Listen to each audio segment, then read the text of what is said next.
Hey, what's up everyone? Today's video is going to be focusing on what you want to do every day in Archeage Classic regarding bosses and world events, things like that you'll be seeing happening throughout the day in Archeage. Now, before we go ahead and get into the event schedule and some of the world bosses you want to do, let's go ahead and talk about what you immediately should be doing when logging into Archeage Classic. Now, right here at the bottom right, it's going to be your best friend. You're going to use it every day. This little calendar icon. So you want to click here and go into your login tracker and make sure you track your login. This is just an example of what you would get. You'd be getting guild stars, wear your medals, merit badges, some regrade scrolls, some sun points, things like that to help you progress your character. Really good things. You want to make sure you don't miss a day if possible. And the other thing you want to look at is your merit quests every day. Now these will be giving you merit badges. Pretty easy quests, not too hard to unlock them. Just a blue salt hammer in level 10, Evanstone level 18, some Gilded Stars level 30, 50 Gilded Stars level 50, and then level 55 in a snowflake. You'll see that when you unlock it once, it'll be unlocked forever, and then it would end up looking like this, where you would just go ahead and it'll always be blue, and it'll tell you the quests that you need to do. Now you want to make sure you take care of these merit quests every day, as you will be getting the merit badges from them. So let's go ahead and come over to the merit shop and see some rewards you can buy. And this isn't the beta test, of course, just as a disclaimer. In the merit shop, you'd be able to buy things like some housing designs, very important migration scales to transfer over your stats. That's a more advanced thing. Not too complicated though. You could buy some pajamas to increase your labor regen when you sleep. It's also pretty okay. Some cool mounts, and titles, glider customizations, things like that. Nothing really too fancy, but useful nonetheless. And also, you have your Gilded Star shop, which you also want to farm your Gilded Stars as well, which you get from various things, and primarily you'll be getting them from the login tracker. This will give you the most. And Guild Star is very important. This is how you get your lands. Things like your Lunar Scarecrow, 8x8. I think you can turn this 8x8 one into a 16x16, and please correct me if I'm wrong. You also get another 16x16, including the one you get from the quest, so you can have two 16x16s, or as many as you want, because you can keep buying this. And just things like that. You get your vehicles, your farm wagon, all that good stuff. So you want to make sure you are farming your Gilded Stars and your merit badges every day as much as possible.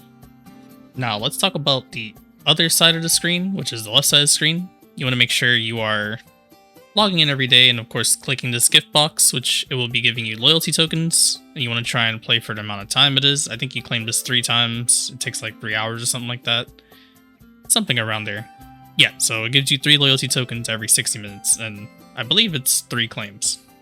I have one left for today. So when you go ahead and claim that, it gives you loyalty tokens. So I'm gonna go ahead and click them, use them, and then that opens some items you can buy in the loyalty shop, which is also very good. You can buy things like labor pots, sun points, moon points, weapon tempers, very important in the end game. You can buy some Lunafrosts, gems, things like that. And then you have Loyalty Token Limited, which lets you buy more advanced things like costumes and mounts. Another very important daily chore that you want to do, well, I call it a daily chore, but you shouldn't really see it as a chore, but it kind of is. You want to go ahead and go into your family tab, and obviously this will look different when you have a family. When you have a family, there's things called family quests.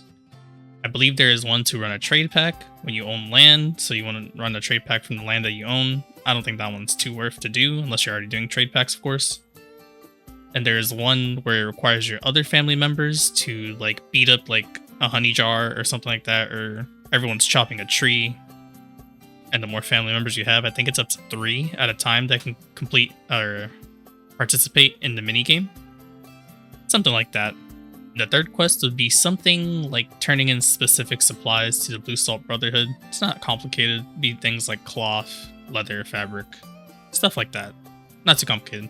and that's a very good way to get your vocation badges. Another important daily that you want to do whenever you get access to this, of course, and this requires joining a guild. And I want to mention that joining a guild is very important in Archeage. It's pretty much pivotal to your progress, especially if you join an endgame guild, which plans on doing endgame content, which I will be talking about later in this video, such as the guild bosses. But what you want to do is every day you want to open up your guild tab and go ahead and go to the quests. And of course, these quests you might not be able to do all of them at the beginning of the game, since a lot of them are like Aurora quests, like developing the bridge or nonsense like that. But you want to do as many of these quests as possible, since it gives you prestige, and the prestige shop has very, very important items in there that you would like to buy and equip your character with, primarily the guild cloak. And this cloak goes ahead and upgrades all the way to, I think it was like mythic or something like that. But it's just another stat stick, very important. So you want to make sure you're doing your guild dailies every day. And of course, please correct me if it doesn't go to mythic. I don't remember. I think mine was like epic in regular Archeage, but I think it goes all the way to mythic, just like the costumes. Let's talk about the most important thing of this video, and that would be the events. Now, these events are mainly based around honor, which is something you'll be earning throughout the whole entire game, and a very important currency, as is how you buy your best gems. And the reason why you want a lot of this is because when you're gemming, the more sockets you have, the more sockets further down you go, they have a chance to break, and it wipes out every single one of them. So you want as much honor as possible. The main honor gems are things like focus, resilience, and toughness. Those are like the main 3 gems that you would be buying with your honor to equip into your gear. Of course, honor has more important things like Lunafrost as well, which you'd put in at the last slot so it doesn't break. And you would also use honor to start buying your honor titles, which are really good because they give extra stats for every stat. For example, General gives 25 to Strength, Agility, Stam, Intelligence, and Spirit. Really good title to have. Really good extra stat stick. Really nice. Now let's fully discuss CR and GR. They're very simple, and of course, I'm sure all these times look very confusing, but this is basically saying at 0000 GR will be spawning. So you just go ahead and hover over here at the top right, the little day and night cycle that you see at the top right. Go ahead and hover over this. You can always see whatever time it is. All these events are based on in-game time. As you can see, these events right here, game time, and then of course there's server time, which will be based off your own time. So make sure you distinguish the difference between that. But CR and GR are based off in-game time, so you can have multiple of these events every day. Now let's talk about why you want to do CR and GR. And of course, not only does it give the honor, but there are bosses that spawn after the CR and GR, specifically the East and West Continent CR GR. And what these bosses drop, they drop Reckless Captains from CR, and I think Grimghast armor from GR. And these items are used in the Proven Warriors bench, and I'll go ahead and show what that is, like on an overlay. And these items are pretty important because most people will be crafting these things like Dark Warrior braces and belt, things like that to further increase the power of your character. And the reason why you want to stay and do the bosses, obviously if possible with your raid, because sometimes people troll and it doesn't go well, but it shouldn't really be a problem. Should be eventually easier later in the game. But the reason why you want to do these bosses is to try and get a hand on those gears and sell on the marketplace, or keep for yourself if you plan on making these gears. I mean, I would suggest selling on the marketplace always, because it should always be up there. See, people do CR and GR all the time. It's one of the best ways to get honor if you're not really fond of PvP. But make sure you would try and attend at least one of these a day. Now, I'll go ahead and talk about the Crimson Rift in Aurora later, but this one is specifically seen as the Pirate CR.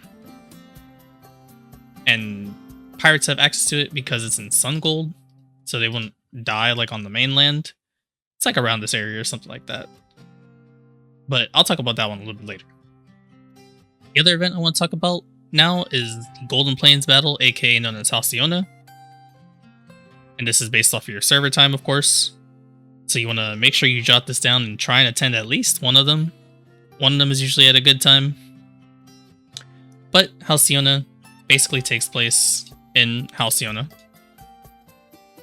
Let's see if I can find that, if my small brain can... Okay, here we go. But yeah, you just... It'll teleport you into your respective camp, and you both just...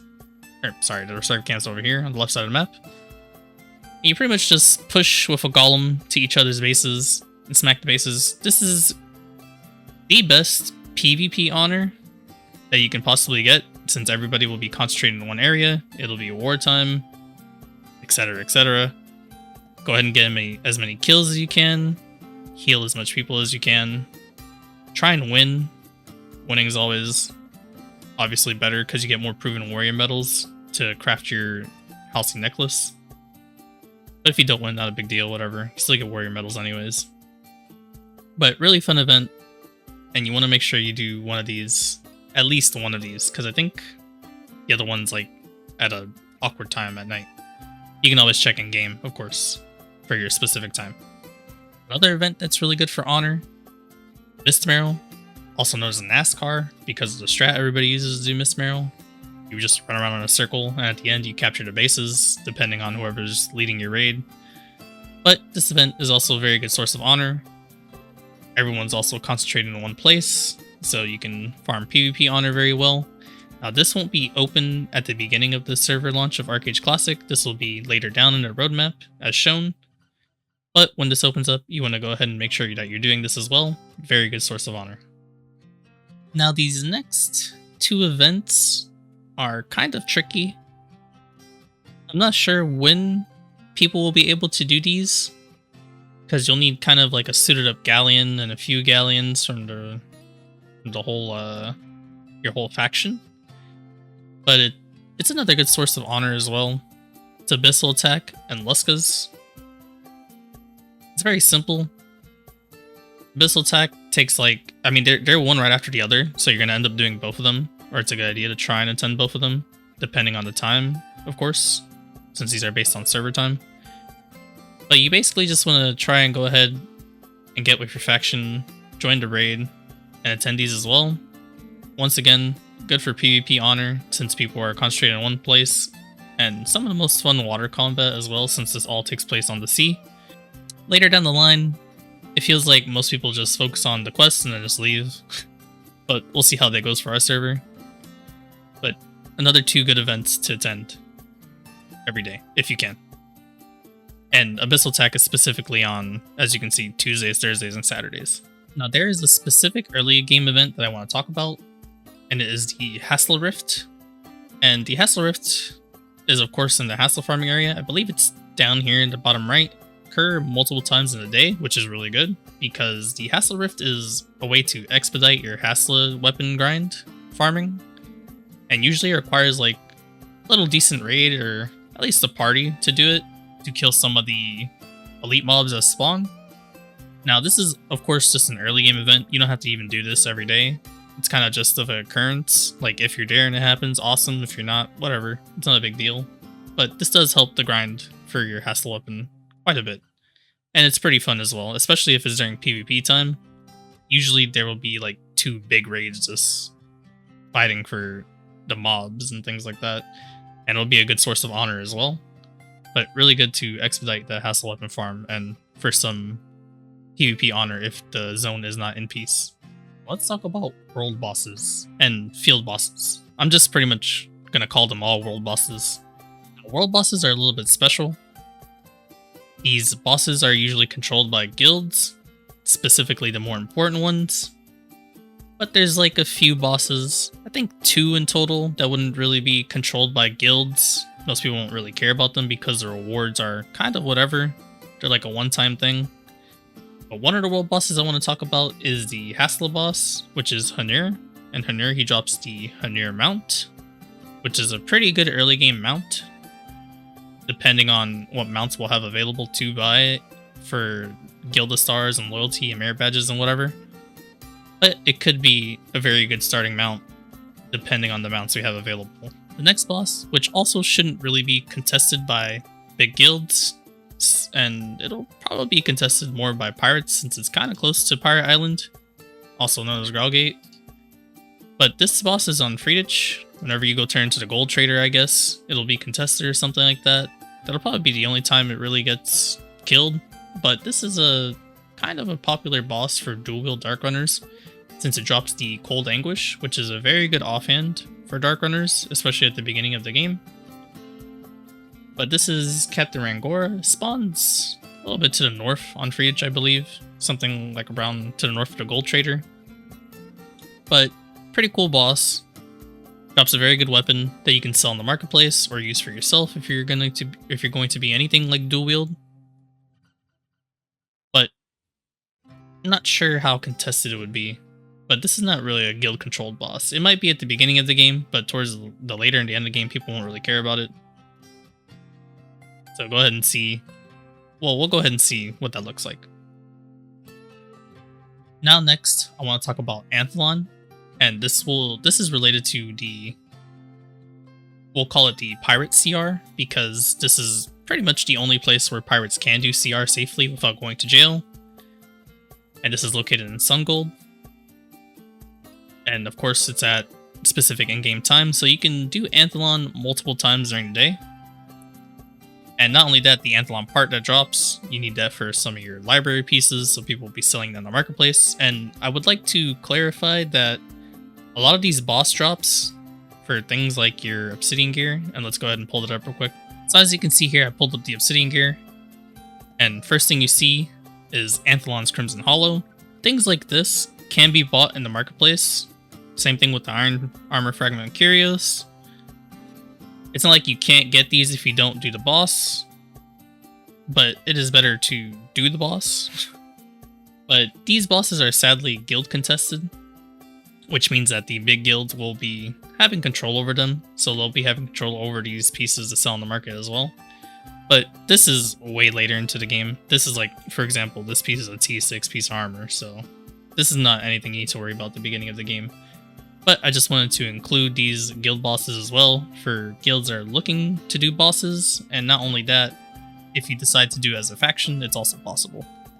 Another few bosses like this that's important is Maena and Glenn.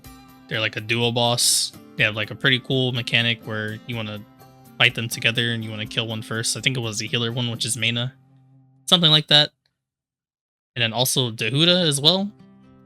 Now, those bosses are once again related to Aurora gear for their Aurora drops. They don't really drop anything too impressive compared to Anthelon and some of these later guild bosses that I'll be mentioning, but nonetheless, they're important to do for your Obsidian gear and to buy these drops off the marketplace. Now, another boss that will be highly sought out by guilds is Morpheus, and this boss is a little bit trickier to kill since it can possibly end up in a three-way contention between the pirates, the east, and the west, since the pirates pretty much defend Morpheus. Now, this boss, I don't really remember why it was killed, but I know one of the quests for like the Archmaster title or something like that. That's one reason. I think it drops something kind of important. A lot of people use the Morpheus gear as like fashion items as well. I'm trying to remember why you kill Morpheus. It might be related to the Celestial Dream Ring, which is why people ended up killing him. But something like that. Either way, it'll be a sought after boss for guilds. And a good boss to do anyways. Now let's get into the, I believe, 3 main bosses of Archeage. More specifically 2. I think the third one is pretty much unkillable. I don't even know if it's in this version, in Archeage Classic, but I know the other 2 are. And one of them is Kraken. Kraken drops things like Kraken Glider, Kraken Shield, really insanely game-changing like equip items. The Kraken Glider, amazing. Just ignores turbulence, so amazing to use on the water. Just an insane glider. And the Kraken Shield, really good swap for healers or front lines. It gives you like an accuracy debuff to the people inside the Kraken Shield circle. It's like a little black circle that spawns around, if I remember correctly, of course. Please correct me if I'm wrong, by the way. But I just remember the Kraken Shield being a very good item equip. And that's the main reason, or one of the main reasons why people kill them, because you can list it on the auction house and sell it for tons of money. People will be buying it, or of course, hand it out to your guild members that need it to make your guild stronger. And of course, the Kraken Tentacles that sell for money as well. That's also a huge reason to do it. Guild Gold. Things like that. But Kraken is one of the most contested world bosses in the game. And the other world boss that I want to talk about is Red Dragon. And once again, these guild bosses are kind of endgame. They're nothing that you'd be doing in the beginning of the game, or maybe even mid-game. But these guild bosses are for sure endgame. But Red Dragon, another very important boss. Probably, I wouldn't say more important than Kraken, but just as important, at least. Now, Red Dragon's a little bit special. You can go there without a guild and pick up the Dragon Ridges that Red Dragon spawns underground. And you can go ahead and sell it at the marketplace, or use it for yourself. I believe those are used in Obsidian gear as well. You need some Red Dragon Spinal Ridge or something like that. Now, killing Red Dragon is pretty big. It drops things like the Red Dragon Dachi. I believe it drops a shield too. The shield's not anything too impressive, but I guess if you're like a Dark Runner, you want to tank for your guild, you just slap on a shield and turn into a Abolisher. You can tank world bosses. That's what I used to do when I used to tank a Red Dragon. I would just swap on the Red Dragon shield and just tank it as an Abolisher for my guild. Very important boss to kill. Highly contested. You'll see East and West fight over this all the time. But this last boss I want to talk about is Leviathan. This is pretty much the endgame of endgame. I have no clue if this is going to be an Archeage Classic. I didn't see any mention of it. Or I did and I just forgot about it. I'm going to talk about it anyways, just in case it is an Archeage Classic. But this is pretty much what you play the game for. It is the endgame of endgame. If you're a guild, you want to down this every time you can. This will be highly contested on both sides. You'll be purpling your own faction for this boss, etc. Drops that much gold. It's pretty cool. How when you kill it, you take its carcass to Diamond Shores and turn it into the hook. Now, I was in a pretty endgame guild, and even with 2 Anoan Galleons, we weren't able to kill it. I don't think we had enough people at the time to man the cannons and things like that, but this is like insane endgame. Like, I wouldn't even worry about this, honestly, but I'm just mentioning it because it is a world boss in the game. It'll be contested by guilds, and I'm saying it's a world boss in Archeage, but I'm not sure if it'll be an Archeage Classic, of course. And last but definitely not least, another important boss, Delphinet Ghost Ships. Now, the Ghost Ships are going to use the same schedule as the Kraken schedule, which means they'll be spawning 3 days of the week.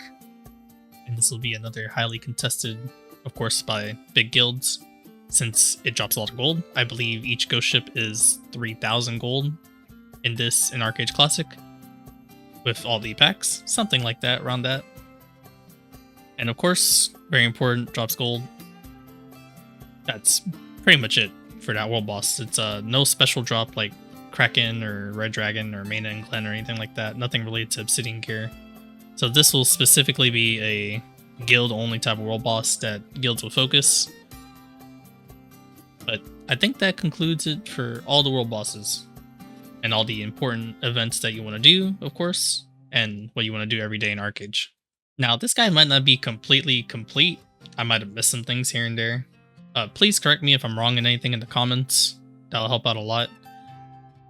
But I wanted to talk about the guild bosses specifically because I want to stress how important it is to be in an endgame guild if you're looking to make gold, since honestly, most of my money generated in my Archeage career was from being in a guild and getting that guild payout. So I highly encourage you to join an endgame guild. Of course, if it's not possible with your schedule and you're playing more casually, you don't need to. You can still do endgame things without being in the guild. It'll just take a little bit longer to get there.